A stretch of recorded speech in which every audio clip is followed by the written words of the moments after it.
Hello YouTube, dans cette vidéo on va faire un match Excel contre Google Sheet et on va les comparer au niveau de la manipulation de données. Il va y avoir deux rounds, deux épreuves et on va essayer de les résoudre avec Google Sheet et avec Excel. On verra lequel des deux est le vainqueur. Round 1. Premier exercice, on a un déménagement à faire et voilà la liste de nos amis. On a de la chance, on a des amis un peu costauds et dans cette colonne, on a leur force, c'est-à-dire la capacité qu'ils ont de soulever des objets en kilos. Notre but pour cet exercice est de sélectionner les amis les plus forts. On va commencer par Google Sheet et pour résoudre ce problème, je vais utiliser la fonction query égale query. Donc comme son nom l'indique, c'est une fonction qui nous sert à créer une requête à partir d'une base de données. Mes données se trouvent ici. Alors je vais simplement agrandir un petit peu la barre de formule. Point virgule et maintenant ma requête. Là vous allez voir que c'est magique. Je vais simplement pouvoir coder en SQL. Ici je sélectionne toutes mes données. On va dire que je sélectionne mes amis qui ont une force supérieure à 50 000 kg, ça devra suffire.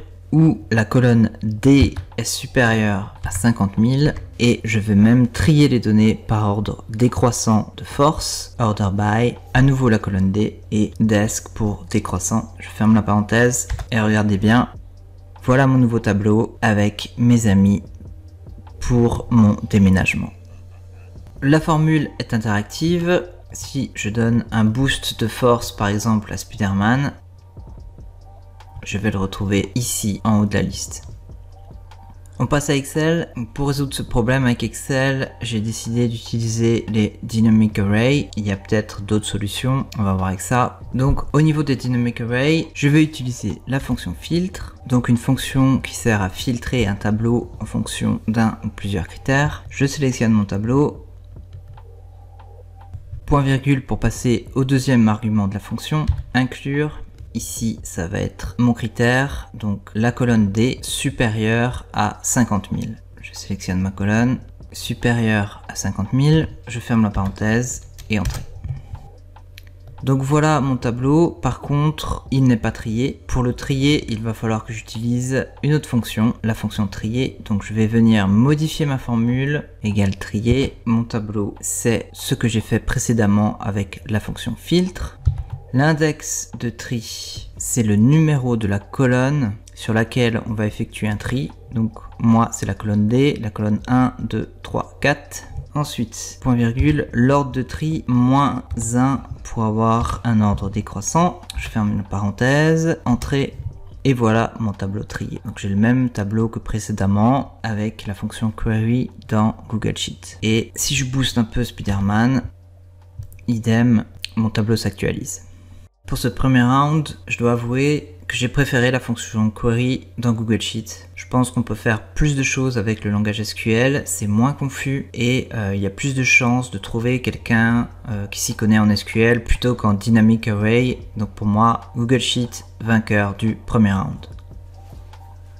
Round 2. Deuxième épreuve, c'est un problème assez courant. On a un tableau ici avec des personnes et des montants par mois. Pour pouvoir analyser ces données avec un tableau croisé dynamique, il va falloir pivoter le tableau, c'est-à-dire arriver à ce type de tableau, donc avec un type d'entrée par colonne, les mois regroupés dans une seule colonne, pour ensuite créer un tableau croisé dynamique avec le montant total par personne.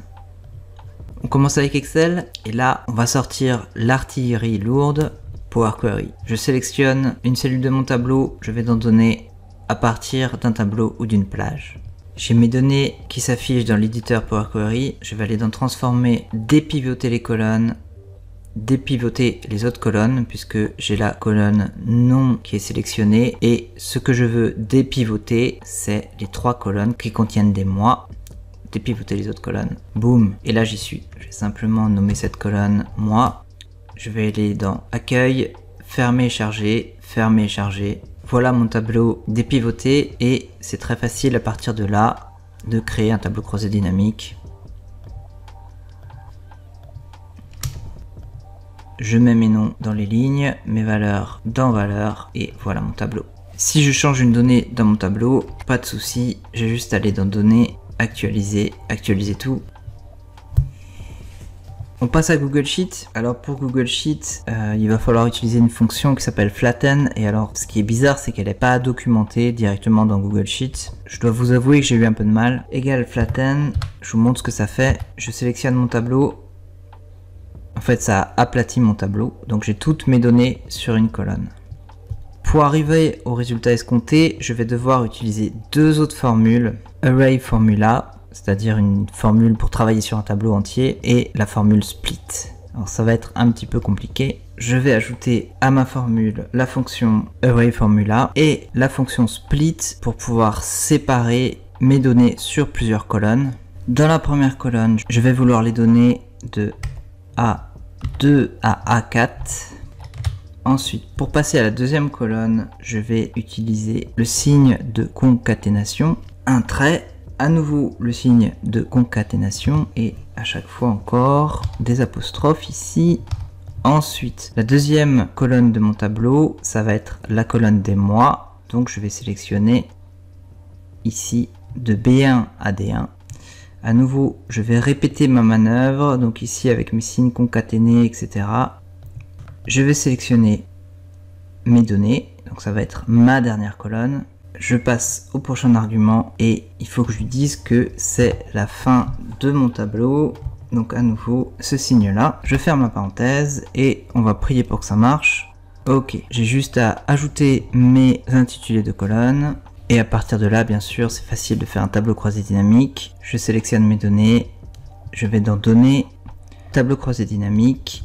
Feuille existante, je vais venir le placer ici. Ok, créer.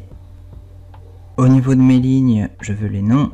Et au niveau des valeurs, je veux la colonne valeur. Et voilà mon tableau. Bon alors là, je dois vous avouer qu'avec Google Sheet, j'ai un peu galéré. Et clairement, je pense que Power Query est bien plus puissant et facile d'utilisation pour ce type de manœuvre. Donc là, pour moi, pour le deuxième round, c'est Excel qui est le vainqueur. On arrive à la fin de cette vidéo et donc malheureusement j'ai pas trouvé de gagnant. Google Sheet a gagné le premier round et Excel a gagné le deuxième round grâce à Power Query. Là pour moi au niveau de la manipulation de données c'est ex aequo.